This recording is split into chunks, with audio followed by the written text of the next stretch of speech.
Hola gente, bienvenidos de nueva cuenta a este proyecto llamado Funcional Taller el Podcast. Les repito, mi nombre es Alejandra, soy arquitecta de profesión en México. El día de hoy, con cafecito en mano, quisiera platicarles de 3 aspectos relacionados al clima, los cuales son importantísimos a la hora de diseñar una vivienda. Y estos son el sol, la lluvia y el viento. Recuerden que dependiendo de la zona donde vivan, es decir, ya sea que esta zona sea de clima cálido, seco, húmedo o templado, es dependiendo cómo se van a manejar estos aspectos para aprovecharlos de la mejor manera posible a la hora de diseñar. Comencemos con el sol, el cual es tan importante que afecta directamente a la temperatura, no solo del material con el cual está constituido en sí el edificio. Recuerden que hablamos de la inercia térmica en el episodio anterior. Por si no lo han escuchado, pueden hacerlo más adelante. Y bueno, regresando al calor, hay que recordar que el sol no afecta de manera aislada, sino que los rayos del sol, al contacto con las fachadas, estas reflejan el calor en otros edificios, incluso en el asfalto, y este irradia calor a las personas. Imagínenlo como una bola de billar que rebota en las bandas. Asimismo pasa con el calor. Por ello es tan importante conservar los espacios jardinados en sus hogares, ya que los árboles con sombra, y lo he comprobado, pueden bajar la sensación térmica hasta 10 grados centígrados. La gente que vive en las grandes ciudades, sobre todo de regiones de clima cálido, como es por ejemplo Yucatán, cuando están por ejemplo en los centros, como es el caso de Mérida, donde no hay prácticamente áreas jardinadas, ni siquiera hay árboles en las banquetas, en ciertas zonas. Digamos al mediodía, 3 de la tarde, van caminando bajo el sol, sienten el bochorno, y ni siquiera solo del propio sol, sino incluso del asfalto. A cada paso que dan, sienten cómo sella el pavimento de sus pies, por ese mismo calor del que ya les he hablado ahora mismo.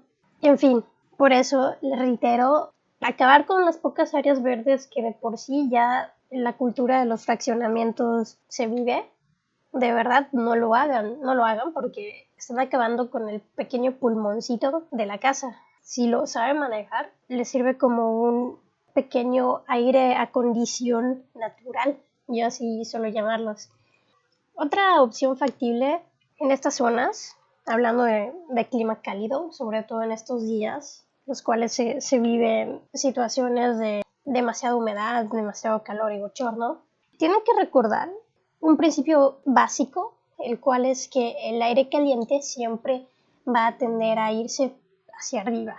Por lo cual, siempre si van a construir su casa, consideren alturas por encima de los 240 metros. Porque no sé si recuerden, en las típicas casas de la época colonial tendían a tener techos demasiado altos y era por este principio. Recuerden también que la mayoría de las casas, por ejemplo, en el centro histórico, estaban constituidas por materiales como piedra de mampostería, de piedra de 30 centímetros, a veces incluso edificios de 40, 50, como las iglesias que tienen 60 centímetros o más.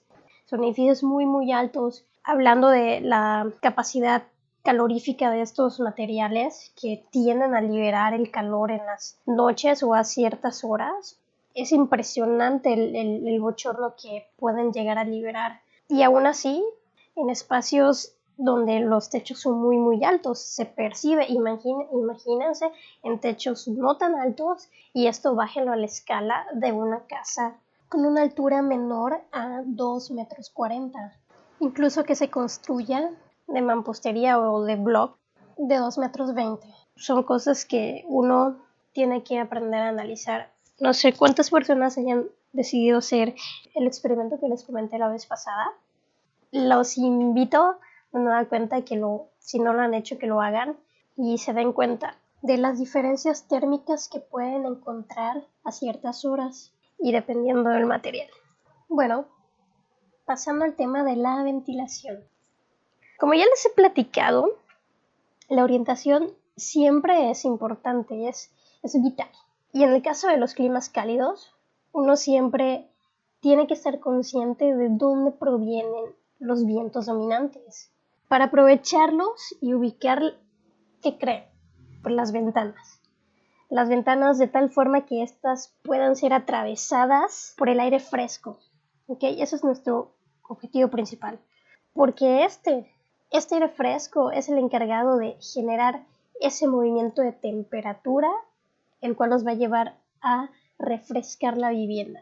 También es importante considerar los acabados, sobre todo en las partes exteriores, porque el aire reacciona diferente, por ejemplo, si choca con una superficie lisa, a por ejemplo como es el cristal, o a una superficie un poco más rugosas. Ya dependiendo de la textura de que estos tengan, es como se comporta el viento.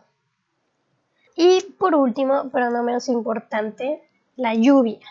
Hace unas semanas, platicando con algunas personas, estamos haciendo comentarios respecto a la lluvia, porque es verdad que en ocasiones hay regiones donde pasan décadas y no se presenta ni una sola gota de lluvia, y en otras regiones donde prácticamente es el pan de cada día.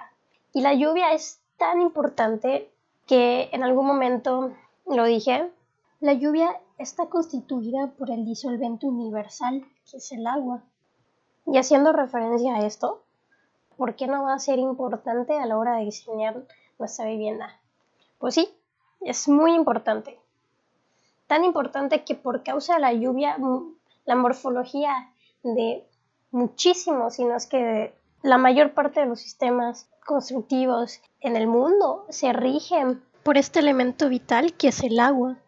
Sobre todo, por ejemplo, en los climas desérticos, ¿no? Donde casi no llueve, la mayoría de las casas aparentemente tienen techos planos con poquísima inclinación, de tal manera que estas le permitan, estas superficies en los techos, permitan captar la mayor cantidad de agua, incluso para reserva.